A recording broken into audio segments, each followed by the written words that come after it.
नमस्कार, मैं क्षितिज अरोड़ा और आप सभी का एक बार फिर से बहुत स्वागत है। ये है नई सोच।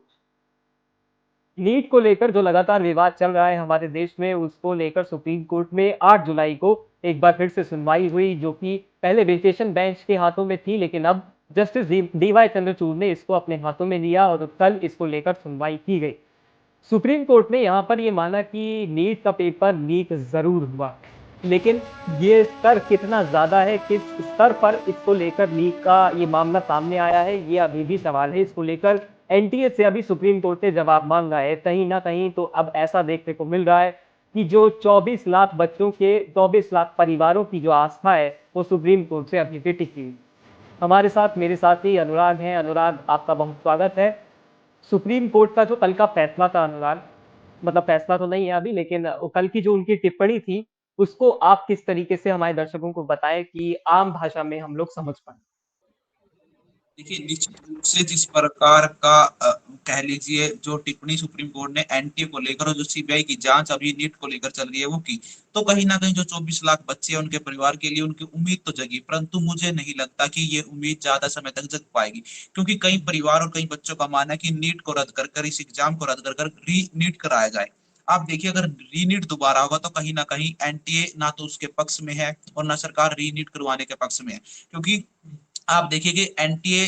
सरकार के कहीं ना कहीं दबाव में काम करता है, भले ही वो सरकारी एजेंसी नहीं हो, परंतु सीबीआई सीबीआई एक सरकारी एजेंसी है। सीबीआई की जांच निष्पक्ष तो होती है अधिकतर मामलों में, परंतु कहीं ना कहीं आप देखिए, अगर सीबीआई कोर्ट में ये साबित करने में अगर विफल रहती है कि ये पेपर ज्यादा पैमाने पर या फिर डिजिटल माध्यम के द्वारा ज्यादा पैमाने पर लीक नहीं हुआ है, तो फिर कहीं ना कहीं नीट रद्द नहीं होगा और इसी नीट की प्रक्रिया को कुछ ऐसी जगह पर जहां से इसके लीक होने के सबूत मिले हैं, तो कहीं ना कहीं उन जगहों पर ही इस चीज को दोबारा कराया जाएगा और बाकी जगह है देश में तो वहां पर वही जो नंबर आए हैं नीट के रिजल्ट के बाद वो मान्य होंगे, मेरा अनुमान ये है। परंतु 11 जुलाई को नीट के ऊपर सुप्रीम कोर्ट की जो सुनवाई हमें देखने को मिलेगी, तो कहीं ना कहीं वही असली एक दर्पण होगा, एक आईना होगा जो एनटीए की जो करतूत थी, एनटी ने लाखों बच्चों के साथ जिस प्रकार का व्यवहार किया, वो उस 11 जुलाई को देखने को आपको मिलेगा।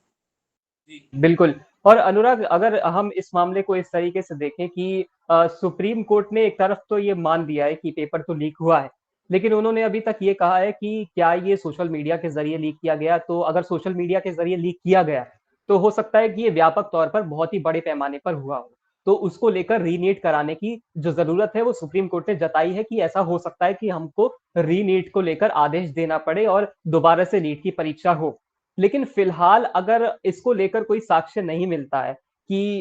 एक तरफ हमने ये पेटिशन भी देखी सुप्रीम कोर्ट में कि दूसरी तरफ से पेटिशन डाली गई कि हमने अपने पेपर मेहनत से दिए, कुछ बच्चों का ये कहना है, तो हम दोबारा से नीट की परीक्षा क्यों दें। क्योंकि दोनों तरफ से सुप्रीम कोर्ट भी इस समय असमंजस में होगा कि एक तरफ कुछ बच्चे कहते हैं, कुछ पेटिशन ये कहती हैं कि हमने मेहनत से पेपर दिया है, हमारे कोई लीक का मामला नहीं है, हमने अपनी मेहनत से पूरा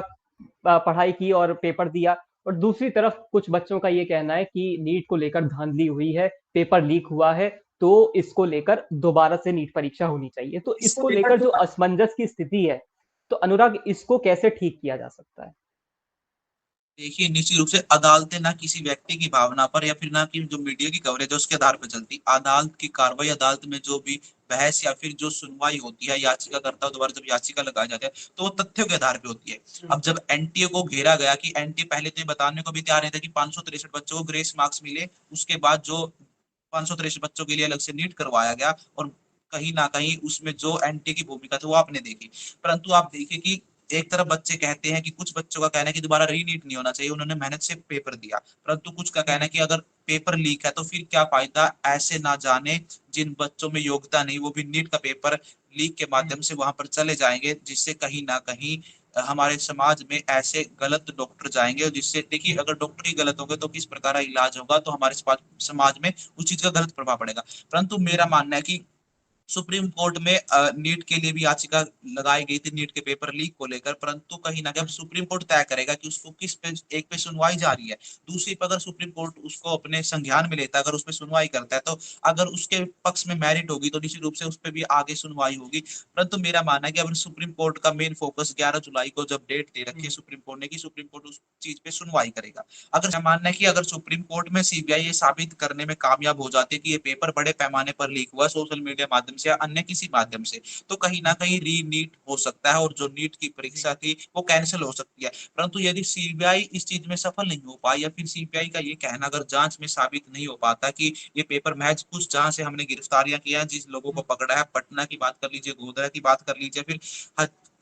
हजारीबाग की बात कर लीजिए, तो कहीं ना कहीं उन्हीं क्षेत्रों में ये पेपर दोबारा होंगे, बाकी जो स्थिति थी, जो नंबर थे वही रखेंगे। कहीं ना कहीं सुप्रीम कोर्ट इन चीजों को भी देखते हुए अपना फैसला सुनाएगा। परंतु मैं फिर कह दूं कि जो 11 जुलाई के दिन है, कि 11 जुलाई को भी आप कंफर्म नहीं, या फिर आप ये नहीं सोच सकते कि सुप्रीम कोर्ट 11 जुलाई को नीट पे फैसला दे देगा, या फिर नीट के पक्ष में हो या फिर नीट के खिलाफ हो।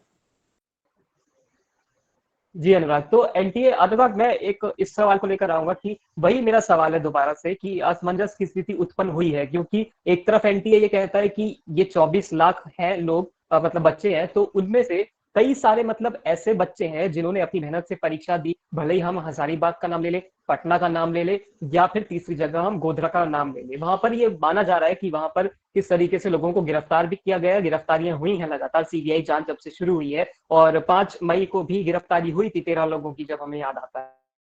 है। तो उसको लेकर लेकिन बाद में एनटीए ने कहा था कि कोई पेपर लीक नहीं हुआ, लेकिन अब एनटीए मानता है कि पेपर लीक जरूर हुआ है, लेकिन वो कह रहा है कि ये छिटपुट घटनाएं थी, तो इसको लेकर रीनीट नहीं होना चाहिए, क्योंकि ये एक व्यापक स्तर पर बहुत बच्चों को प्रभावित करेगा। और क्या अनुराग, ये व्यापक स्तर पर प्रभावित ना करने की वजह या फिर रीनीट ना करवाने की वजह एनटीए के पास ये भी है कि वो उसके पास संसाधन की कमी। देखिए, पहली बात तो एनटी है, जो एनटीए पहले ही नहीं चाहता था कि दोबारा रीनीट हो, क्योंकि एनटीए की जो भूमिका थी, वो एनटीए एक पेपर अच्छे से पारदर्शिता के साथ पेपर नहीं करा पाया।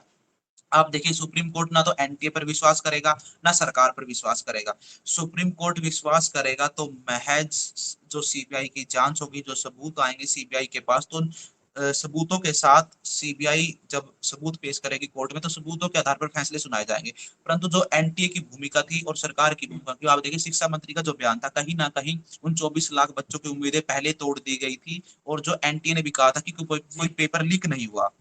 तो आप देखिए कि धीरे धीरे जिस प्रकार दबाव बढ़ता गया सरकार पर और एनटीए पर, दोनों पर दबाव बढ़ा गया, जब सीबीआई जांच के आदेश दिए गए, और कहीं ना कहीं जब सुप्रीम कोर्ट ने मामला ये सुप्रीम कोर्ट पहुंचा, तब सुप्रीम कोर्ट ने सख्ती दिखाई और कहा कि निष्पक्ष जांच कराई जाए इस चीज की, तब जाके ये कहीं ना कहीं नीट की जो गाड़ी है, या फिर 24 लाख बच्चों का भविष्य को एक आस मिली। आप देखिए, सबसे बड़ी चीज इसमें ये नहीं है कि कितने बच्चों ने ईमानदारी के साथ पेपर दिया, या फिर कितने बच्चे जो है, जो दोबारा रीनीट दिया, 563 बच्चों ने किया, वो काबिल थे, या फिर उन्हें इस प्रकार कहीं ना कहीं उस चीज का वो शिकार हो चुके। आप समझिए, यदि 24 लाख बच्चे किसी चीज का एग्जाम देते हैं, अगर वो सरकार या फिर वो एजेंसी उस पेपर को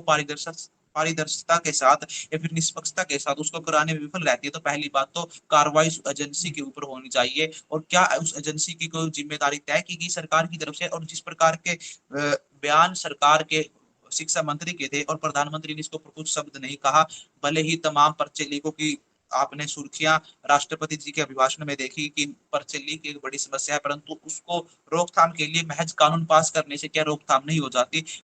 अनुराग, मैं ये भी देखता हूँ कि किस तरीके से मुझे याद आता है कि जब धर्मेंद्र प्रधान जी दोबारा से शिक्षा मंत्री बने, अभी लोकसभा चुनाव 2024 के बाद, उन्होंने अपना जब कार्यभार संभाला दोबारा से